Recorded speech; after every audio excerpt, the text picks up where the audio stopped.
ये 4 शब्द कल के मैच की सूर्य के हाल। सूर्यकाल।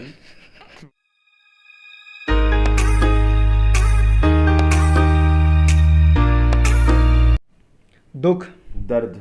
पीड़ा, अफसोस। ये 4 शब्द कल के मैच के हालत बयां करते हैं। एकदम इन्होंने वक्त बदल दिया, जज्बात बदल दिए, जिंदगी बदल दी। एक ओ भाई, मारो मुझे, मारो मारो मुझे, मारो मारो। नहीं, ये मजाक हो रहा है। एक सेकंड यार, मजाक हो रहा है। कल तक इस मीम पे हम हंसते थे और आज ये हमारी हकीकत बन गया है। मतलब कल तो हद ही हो गई। कल तो लोगों ने अपने माइंड को डाइवर्ट करने के लिए ऑल्ट बालाजी का सब्सक्रिप्शन तक मांग लिया। ट्राई तो नहीं किया? नहीं, ट्राई तो नहीं किया, लेकिन लोगों ने काफ़ी हमारे यूज़र्स ने हमें बहुत मैसेज किया। और साथ में फैंस ने हमें और भी काफ़ी सारी वीडियोस भेजी हैं अपने रिएक्शन की मैच की, और साथ में ही हमें सजेशन भी काफ़ी सारे दिए हैं। अगर आप भी हमें अपने सजेशन देना चाहते हैं तो इस वीडियो के नीचे कमेंट सेक्शन में आप बता सकते हैं सजेशन। तो चलिए कुछ देखते हैं हम फैंस के रिएक्शन। तो देखो, दो तीन रीज़न है भाई। सबसे पहला तो वही है कि विराट कोहली ने प्रेजेंटेशन में बोल दिया कि भाई लैक ऑफ इंटेंट थी, बॉडी लैंग्वेज हमारी डाउन थी। ये सबसे बड़ा रीज़न है मेरे अकॉर्डिंग। ठीक है, पता नहीं क्यों थी, बट थी, दिख रहा था। और जो सेकंड रीज़न है भाई मेरे अकॉर्डिंग, वो ये है कि बैटिंग ऑर्डर में आपको चेंज नहीं करने चाहिए थे। लाइक ठीक है, पता है रोहित शर्मा स्ट्रगल करता है लेफ्ट आर्म पेसर के सामने, बट क्या कर सकते हैं, डील तो सही करना है। ठीक है, तो वो गलत था। So here are some of the reasons why have India lost the match against the New Zealand. First of all, change in the batting order. Like you guys are the best top 3 batsmen in the world. Rohit Sharma, Virat Kohli, KL Rahul. These guys are the best in the world. I don't know what is there in the mind of changing them. Second of all, Indian batsmen are not able to play spin bowling in the mid innings, right? They have already played 54 dot balls, which are equal to 9 overs. They should play spin bowling much better than other overseas batsmen. तो fans ने जो बातें बोली हैं उसमें से सबसे ज़्यादा रोहित शर्मा का नंबर 3 पे आना और भारत की बैटिंग, भारत का बॉलिंग स्ट्रगल, ये सब बातें की गई हैं। तो आइए डिस्कस करते हैं फैंस ने क्या कहा। तो सबसे पहली चीज़, कॉन्ग्रेचुलेशन आशु, हमारी पिछली वीडियो में दी गई टीम एग्जैक्टली विराट कोहली ने खिलाई है। मुझे लगता है वीडियो देख ली उन्होंने हमारी। जी बिल्कुल देखी है। हाँ, और लेकिन उसमें एक गड़बड़ हुई है कि मतलब राहुल को ओपनिंग करवाई है। मुझे लगता है विराट कोहली ने वीडियो जरूर देखी लेकिन आधी देखी। आई एम सॉरी बाबू। रोहित शर्मा को नंबर 3 पे भेजा है। और उसके बारे में काफ़ी चीज़ें बातें हो रही हैं उस चीज़ को लेकर। आपको क्या लगता है रोहित शर्मा को आना चाहिए था नंबर 3 पे? मुझे तो नहीं लगता कि रोहित शर्मा को नंबर 3 पर आना चाहिए, क्योंकि एक तरह से ये हम कह सकते हैं कि एक तरह से नेगेटिव थोड़ी थिंकिंग थी। और ऐसा तो है नहीं कि रोहित शर्मा ने भी 6 महीने पहले ही बल्ला पकड़ा हो, और काफ़ी टाइम से, मैं 2013 से वो ओपनिंग कर रहे हैं और अच्छे से अच्छे वर्ल्ड क्लास बॉलर्स को उन्होंने फेस किया है। तो ये कहीं ना कहीं थोड़ी नेगेटिव मूव था। लेकिन फिर भी ज़्यादा फर्क पड़ा नहीं, तीसरे ओवर में उनकी बैटिंग आ गई थी। अब मेरे ख्याल से हम तो क्या ही कर सकते हैं, वो तो ये है कि बस हम प्रे करेंगे कि हम भारत के मूव सक्सेसफुल हो। आगे आने वाले समय में भारत जो भी मूव ले वो सक्सेसफुल हो। और आइए अब बात करते हैं भारत के बैटिंग स्ट्रगल। भारत जैसी टीम जो बहुत अच्छी मानी जाती है स्पिनर्स के विरुद्ध, कल बहुत स्ट्रगल करती पाई गई, और वैसे ही स्ट्रगल करती पाई गई पाकिस्तान के साथ मैच हुआ था। कुछ स्टैट आप बताना चाहेंगे पाकिस्तान के साथ जो मैच हुआ था, क्या स्ट्रगल था भारत का? हाँ, बहुत सरप्राइजिंग है कि भारत स्पिनर्स के आगे बहुत ज़्यादा स्ट्रगल कर रहा है, क्योंकि ऐसा देखा नहीं जाता कि हम हमेशा ये सुनने को मिलता है कि एशियन जो प्लेयर्स होते हैं वो स्पिनर्स को बहुत अच्छा खेलते हैं और ओवरसीज़ कहीं ना कहीं स्ट्रगल करते हैं। लेकिन यहाँ तो मुझे उल्टा होता हुआ दिख रहा है, क्योंकि अगर बात करिए, आपने पाकिस्तान के बारे में पूछा है, तो पाकिस्तान के उसमें मेरे ख्याल से 8 ओवर स्पिन डिपार्टमेंट ने डाले। उन 8 ओवर में हमने सिर्फ और सिर्फ 6 रन प्रति ओवर भी नहीं बना पाए, हम सिर्फ 44 रन बनाए हमने। तो वो तो पाकिस्तान के साथ था, और वही सेम चीज़ हमने न्यूजीलैंड के साथ भी देखी। हमने छठे से 17वें ओवर तक एक भी बाउंड्री नहीं मारी, 71 बॉल्स विदाउट अ बाउंड्री। और भारत का ओवरऑल रन रेट 5 के आसपास रहा, 4 से 5 के रन रेट प्रति ओवर हमने रन बनाए, और साथ ही साथ पावर प्ले में 35 रन मात्र 2 विकेट खोकर बनाए। ईस्ट सोडी, मिचेल सैंटनर, ये 2 स्पिनर न्यूजीलैंड के साथ थे। मिचेल सैंटनर इतने अच्छे बॉलर हैं। मुझे तो मतलब मिचेल सैंटनर में कुछ ऐसे वेरिएशन तो उन पर कुछ है नहीं खास, ना ही वो ऐसा कोई स्पिन कराते हैं बहुत ज़्यादा। और मेरे ख्याल से एंगल यूज़ कर रहे थे, और मेरे ख्याल से उस एंगल में अगर हम रोहित शर्मा का पहला ओवर जो देखें, ऐसा लग रहा था कि सैंटनर बॉल नहीं बम फेंक रहे हो, जिस तरह से भारत उन्हें खेल रही थी। तो मिचेल सैंटनर की बात रही, 4 ओवर 15 रन उन्होंने सिर्फ दिए, रोहित शर्मा को स्ट्रगल किया और बहुत ज़्यादा डॉट बॉल खेली यहाँ पर इंडियन टीम ने उनके खिलाफ। ईस्ट चोटी, लास्ट वीडियो हमने बोला था ईस्ट चोटी से बच के रहिएगा, शायद वीडियो पूरी नहीं देखी विराट कोहली ने। मेरे ख्याल से बहुत लाइटली ले गए फिर से इस जोड़ी को भारत के बल्लेबाज, और देखे 2 विकेट उन्होंने लिए। और बात करें तो सैंटनर और इस जोड़ी ने के दोनों ओवर मिला के भारत ने एक भी चौका नहीं मारा उन्हें। तो साफ दिख रहा था कि भारत के बल्लेबाज स्पिनर्स के खिलाफ एक बार फिर से स्ट्रगल करते पाए गए। तो आगे हम बात करते हैं आपके हिसाब से और क्या चीज़ें गलत रही भारत के मैच में। मुझे तो लगता है जिस हिसाब से भारत की बैटिंग चल रही है, भारत को अगर ओपनिंग किसी से करवानी है तो मेरे ख्याल से भुवन और सोडी अच्छे रहेंगे लगान वाले।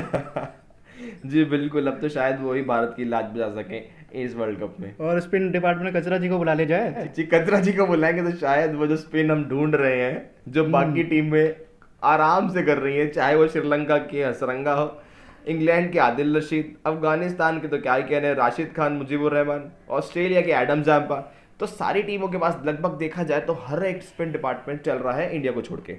बिल्कुल, इंडिया का तो मुझे स्पिन क्या, इंडिया के तो पेसर भी मेरे ख्याल से कुछ नहीं कर पा रहे हैं। जसप्रीत बुमराह थोड़े से ट्रैक में नजर आ रहे हैं। इस मैच में उन्होंने 2 विकेट चटकाई। उनको शायद पता लग गया था कि इस पिच में स्लोअर बॉल काफी कामयाब रहने वाली है। क्या दूसरे पेसर्स ने ये काम किया? अगर हम देखें, मोहम्मद सामी ने सिर्फ 1 ओवर डाला है, तो उनसे तो ज़्यादा क्या ही कह सकते हैं उनके बाद, जब 1 ओवर ही डाला है सामने बंदे ने।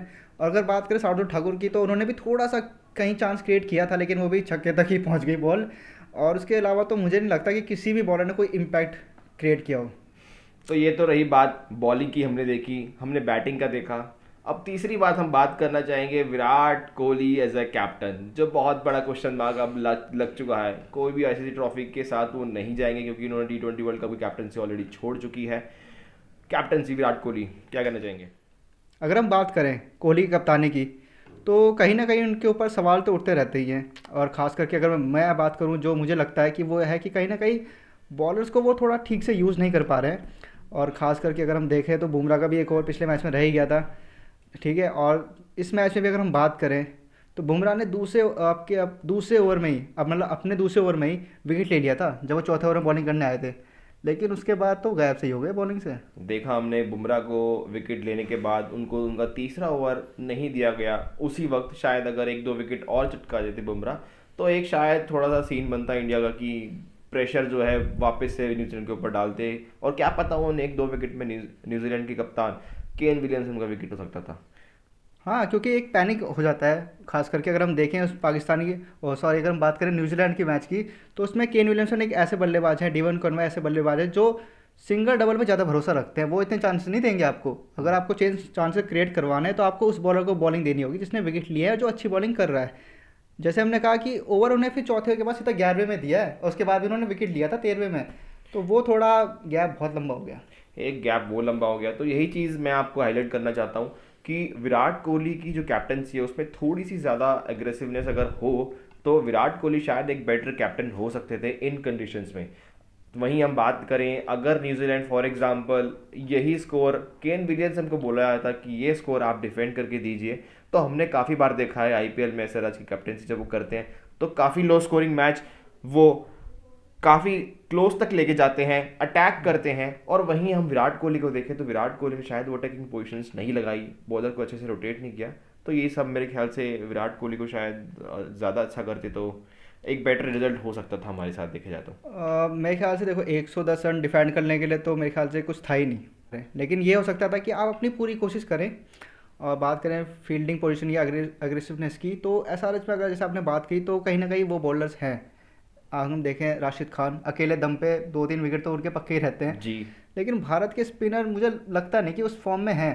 तो लेकिन वही बात होती है कि आप एज अ कैप्टन आप क्या चाहते हो। Virat Kohli as a captain Virat Chakravarthy को और अपनी टीम में चाहते हैं तो किसी और को कंप्लेन करने के बजाय इट्स विराट कोहली जिसको क्वेश्चन होंगे। हाँ देखो, क्वेश्चन तो उठ ही रहे हैं, लेकिन अगर हम बात करें तो बॉलिंग सेक्शन तो बहुत बड़ा मेरे ख्याल से सरदर्द बन गया है। क्योंकि अगर भारत 180 भी बना देता है किसी टीम के खिलाफ, 160 भी बना देता है, तो मुझे नहीं लगता कि वो बचा पाएगा। तो ये तो हम आगे के मैचेस में देखेंगे कि इंडिया 160 180 अगर रन बनता है बाकायदा। अफगानिस्तान के साथ अगला मैच है, क्या बॉलिंग अटैक हमारी रहती है, क्या कुछ हो सकता है वो हम आगे देखेंगे। एक चीज़ अब मैं और डिस्कस करना चाहूँगा जो भारत की बेंच स्ट्रेंथ है। हमने शिखर धवन और युजवेंद्र चहल, ये 2 नाम जो शायद अभी इतने ट्रेंडिंग में नहीं है, क्या ये 2 नाम हमारे जो 15 का स्क्वाड घोषित हुआ था इसमें हो सकते थे?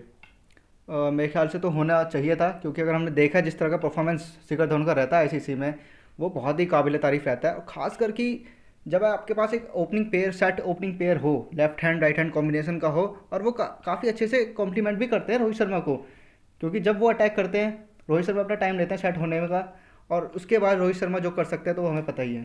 जी हाँ, आपने बात की कि शिखर धवन और रोहित शर्मा की, उन दोनों के बीच में वो बहुत अंडरस्टैंडिंग बन चुकी है। पिछले 6-7 साल से वो ओपनिंग कर रहे हैं भारतीय टीम के लिए। और अगर आपके पास इतनी एस्टैब्लिश्ड पार्टनरशिप है ओपनिंग की, आपने क्यों एक्सपेरिमेंट किया? आप क्यों किसी और नए खिलाड़ी को आप ऊपर लेके आ रहे हैं? फिर रोहित शर्मा, शिखर धवन इतने अच्छे ओपनिंग पार्टनरशिप इंडिया के लिए खेली है उन्होंने, तो शायद वो एक पेयर हो सकता था। दूसरी चीज़, युजवेंद्र चाहल का मैं नाम लेना चाहूँगा। चाहल 15 के स्क्वाड में मुझे बिल्कुल चाहिए थे। अगर मैं बात करूँ चैल की, जिस तरह से उनका परफॉर्मेंस भी रहा यूएई लेग में, अगर आप देखें यार, अगर हम बात करें वर्ल्ड कप टूर्नामेंट की, आप खेल रहे हैं और वर्ल्ड कप टूर्नामेंट आपको पता रहता है कि अगला टूर्नामेंट कहाँ होने वाला है। जैसे अगर हम करंट खेल रहे हैं तो आपको पता रहता है कि अगला कहाँ होने वाला है, तो आपके पास टाइम था कि आप उस चीज़ से अपने प्लेयर को एक तरह से प्रिपेयर कर सकें। क्योंकि अगर हम बात करें सीरीज़ में तो आप लेके जा रहे हैं चहल को, हर जगह खिला रहे हैं चहल को, लेकिन वो वर्ल्ड कप में ही नहीं है। जी, हमने देखा कि युजवेंद्र चाहल इंडिया के एक रेगुलर स्पिनर रहे हैं लास्ट 2-3 साल से, और जब आप वर्ल्ड कप की बात आती है, आप फिर से एक एक्स्ट्रा चेंज करना चाहते हो कि आप युजवेंद्र चाहल को बाहर रख के आप किसी और को नया मौका देना चाहते हो।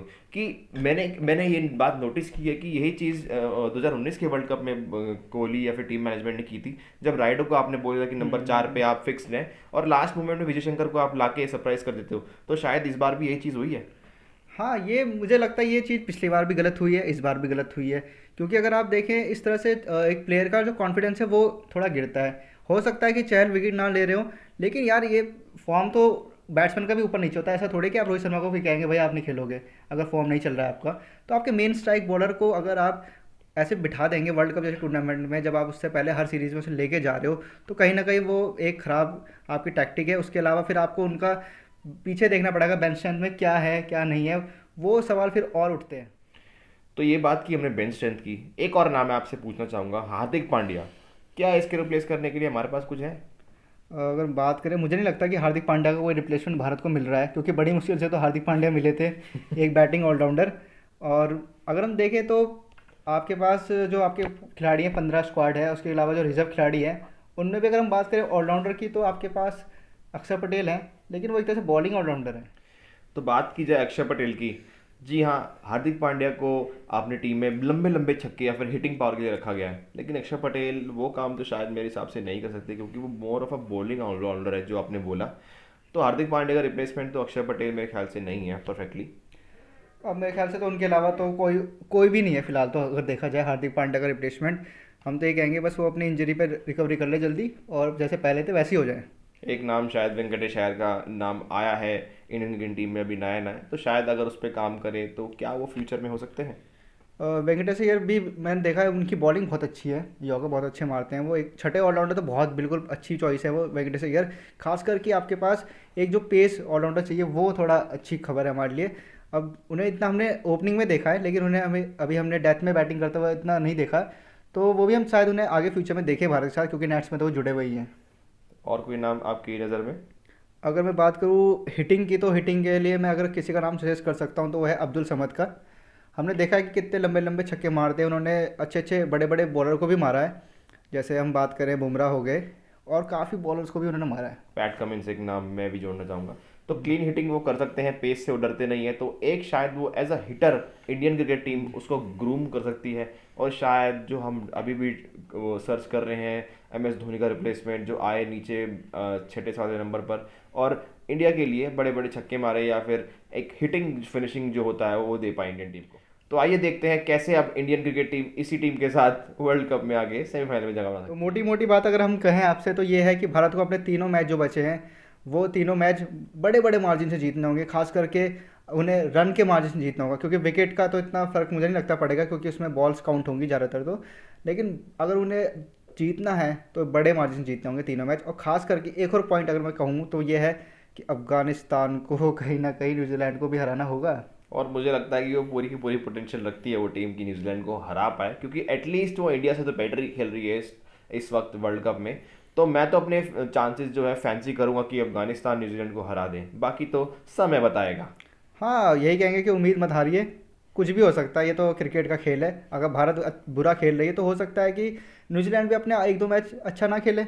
वैसे होना बहुत कम चांसेस है, क्योंकि हम देखते हैं न्यूजीलैंड वर्ल्ड कप में बहुत अच्छा खेलती है, but we are very high on the hopes शायद इंडियन टीम और अच्छा खेले और अपने बाकी सारे मैच जैसे हमने डिस्कस किया कि जीते। तो आज हमने देखा इंडिया और न्यूजीलैंड के बीच जो मैच हुआ, इंडिया ने बहुत ही बेकार प्रदर्शन करते हुए इंडिया की एक बहुत ही करारी हार एक बार फिर से हुई। पिछले मैच में पाकिस्तान के साथ, इस बार न्यूजीलैंड के साथ, और अगला मैच जो भारत अफगानिस्तान से खेलने वाला है काफ़ी क्रूशल होगा कि अफगानिस्तान के साथ एटलीस्ट वो एक अच्छी कंपटीशन दे, क्योंकि अभी तक अफगानिस्तान बहुत अच्छा खेलती आई है। और ख़ास करके जो उनके स्पिनर्स हैं, क्योंकि कहीं ना कहीं वो उनकी मेन स्ट्रेंथ है, और भारत कहीं ना कहीं स्पिनर्स के सामने तो फंस ही रहा है। तो आप बने रहिए हमारे चैनल के साथ। एक वीडियो इंडिया वर्सेस अफगानिस्तान के मैच की हम उस मैच से पहले ही आपके सामने रिलीज़ कर देंगे। हम उसमें देखेंगे क्या कुछ भारत के चांसेस है अफगानिस्तान के साथ, क्या स्टैट्स हैं, और आप कुछ बोलना चाहेंगे? हाँ बिल्कुल, आपको ड्रीम 11 टीम, अगर हम जैसे आपको रेगुलर बता रहे हैं कि रेगुलर हम ड्रीम 11 टीम कवर कर रहे हैं, और वीडियोस भी हम डाल रहे हैं रेगुलर, और अपने टेलीग्राम चैनल को भी हम उसमें रेगुलरली पोस्ट कर रहे हैं, तो आप वहाँ भी ज्वाइन हो सकते हैं। और इंडिया अफगानिस्तान के लिए मैच के लिए भी हम एक स्पेशल वीडियो डालेंगे ड्रीम 11 के लिए। कमेंट कीजिए, अपने फ्रेंड्स के साथ शेयर कीजिए, और हमें कमेंट करके ज़रूर बताना कि आपके अकॉर्डिंगली इंडिया की टीम और क्या अच्छा कर सकती थी वर्सेस न्यूजीलैंड, क्या टीम वो चेंज कर सकती थी, और आगे के मैच में इंडिया क्या अफगानिस्तान को हरा पाएगी, क्या इंडिया सेमीफाइनल में पहुंच पाएगी। ये सभी आंसर आप हमें कमेंट करके बता सकते हैं। तो तब तक के लिए टेक केयर, जय जय हिंद। हिंद।